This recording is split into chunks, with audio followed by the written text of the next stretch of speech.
What do you want? Oh, for me, I'm just looking at my notes. Because today I'm comparing two cars. The Golf GTI Mk8 and the Toyota GR86. Oh yeah, so let's just talk about that. Let's roll the intro.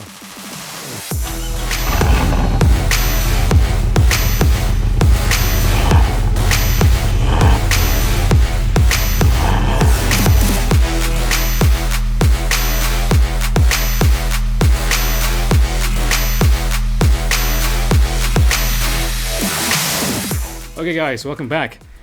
Yeah, today we'll talk about the two sports cars that you could buy that are kind of affordable, but kind of taking the sports car formula from two different angles. So you have the hot hatch, the Golf GTI Mk8 and the GR86, which is a Subaru, because Subaru literally engineers, designs, and manufactures every single one of the 86s that arrives in every showroom. So literally, it's a Subaru. But for the purposes of this video, let's just call it an 86 because people tend to know the 86 brand more. So yeah, that car is a rear-wheel drive two-door coupe, right? So how can you compare that, I hear you say, against a hot hatch? That doesn't make sense. Well, actually it kind of does, sort of, because they're the same price and they're within reach of most people, at least in other markets. In Malaysia, things are a bit different. They have taxes and different duties and everything, so prices are different, more expensive than other countries. In Malaysia, we have no version 8 of the Golf, let alone the GTI, to compare against the GR86, which also hasn't arrived here yet. So we can compare prices from the previous gen. The previous gen 86 came in starting price at 243,000 ringgit, which is actually a little bit cheaper than the Mark 7.5 GTI, which was offered here in 2018, whatever. It was the last version of the GTI offered in Malaysia, and that went for 249,000 ringgit. 240k for a 7.5 GTI and 243k for a much less specified, much less better equipped, not as well equipped 86. I don't know if that'll translate to the newer models being the same price or having the same price difference or so close together as the older versions. But if we go by that, the Golf GTI is actually better value, much better value, and a little bit less expensive than the 86. All right, so let's break it down. Let's break down actually what these cars offer and how they differ, so you can decide, and I can also decide as we go along, which car is better for you and for me, or whatever. Let's just go by design first, okay? With the 86, I didn't quite like the way the old generation looked. I mean, it was functional. It was very function. Form is an afterthought because it didn't look that sporty, but it didn't have to because it was a simple rear-wheel drive coupe that offered fun. It was the way it drove that really cemented its appeal. The Golf GTI Mk8 is like the other Golf GTIs before, but now it has a unibrow. That's about it that I can tell. Oh yeah, I think it's the same platform, but it's bigger and wider and more wheelbase, better interior space. Every single generation gets bigger and wider and whatever else. And the same goes for the GTI. So it's slightly more spacious, just a little bit bigger on the road. But in terms of the formula, it's very much the same. You've got a 5-door hatch. In some markets, 3 doors, 2-liter turbo up front, front-wheel drive, where you have the 86, which is a rear-wheel drive coupe, 2 doors, 2 joke seats at the back, and a manual, ideally a manual. So yeah, okay, actually the 86 is a little bit bigger than the old version. I think it is the exact same platform as the older car, 86, BRZ, but it's been expanded a little bit and bits and pieces of the structure have been taken from the Subaru global platform, which is, underpinning things like the Impreza and the new Ascent. Basically every other Subaru is going to be on that global platform, and they took bits and pieces of it to put into the BRZ 86, a new one.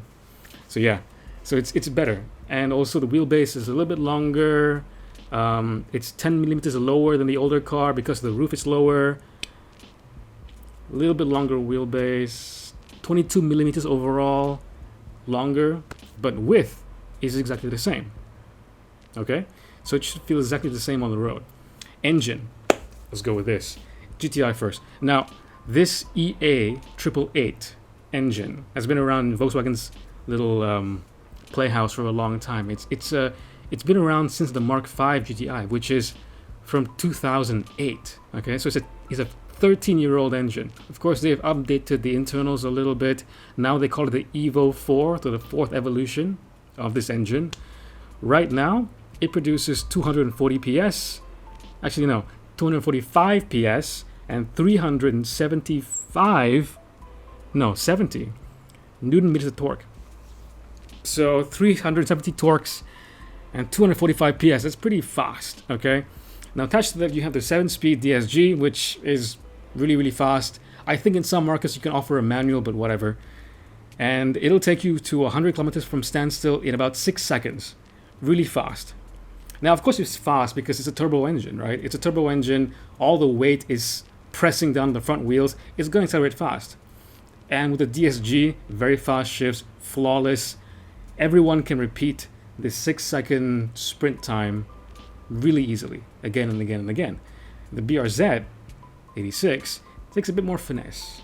It's got a manual, so really it's up to you and how skilled you are at shifting gears to get it to 60. But the thing is, this car is not much faster, but a good deal faster than the older model, because it has a new 2.4 liter FA24 flat 4 engine, and it's got 230 PS. That's the biggest thing about the older car.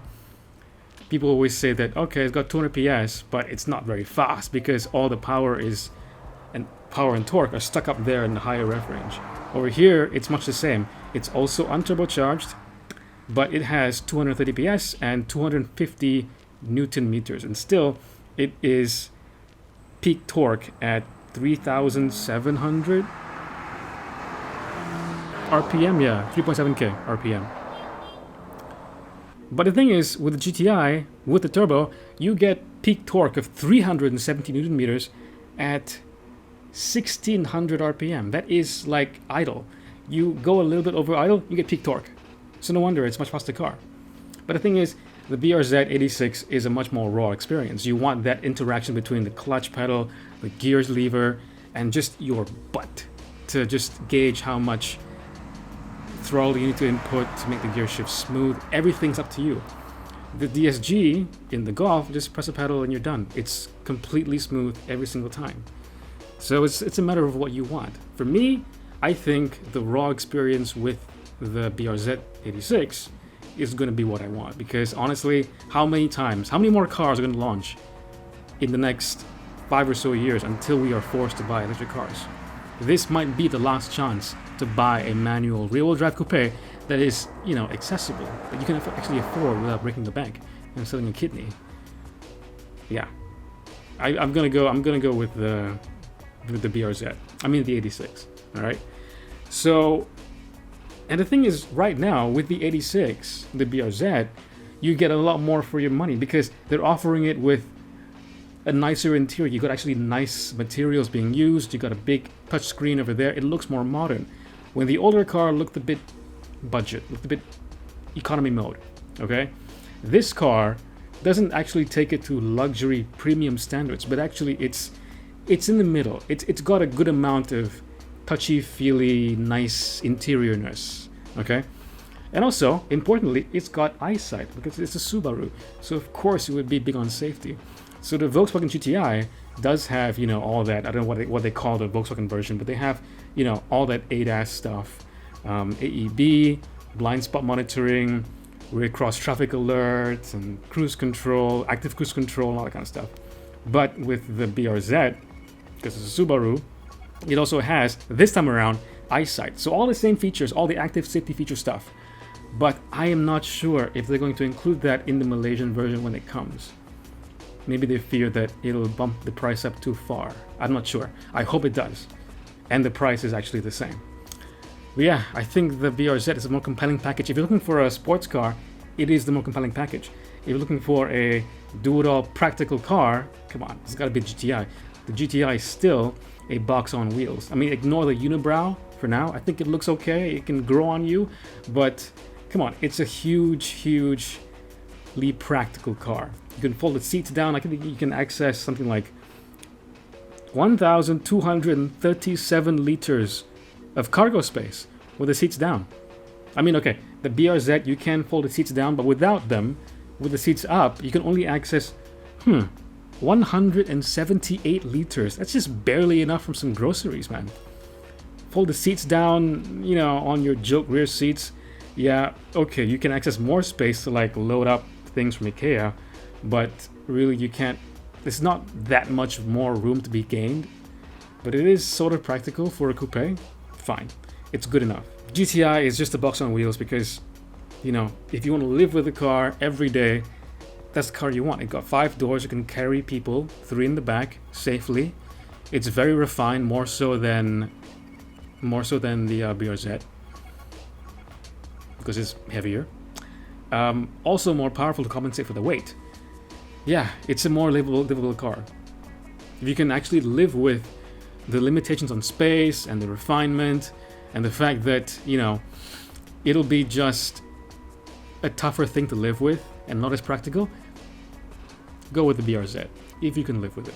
If you don't want to live with it, if you want to, let's say, carry people around, all those little life things that get in the way, like having to ferry your friends around, carry furniture, a lot of groceries, go away for the weekend with like things like, you know, luggage and stuff. Yeah, maybe you would want to consider getting the Golf instead. But for me, like I said, we're about 5 years away before the whole world or the world's governments force us to transition from petrol engines, just ICE engines, to EVs. So like it or not, this is your last chance to get a sports car. And so if you're gonna get a sports car, you might as well get a sports car, not a hatchback that's been made into a sports car.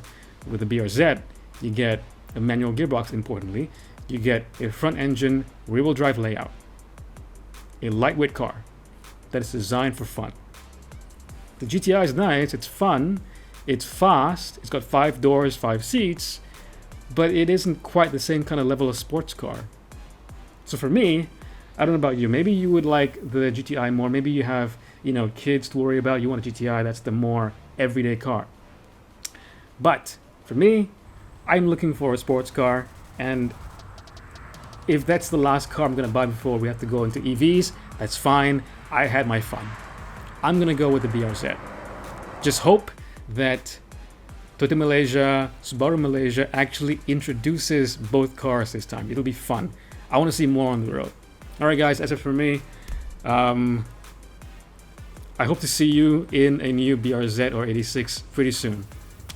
And I hope to see myself there in one too. Alright guys, bye bye.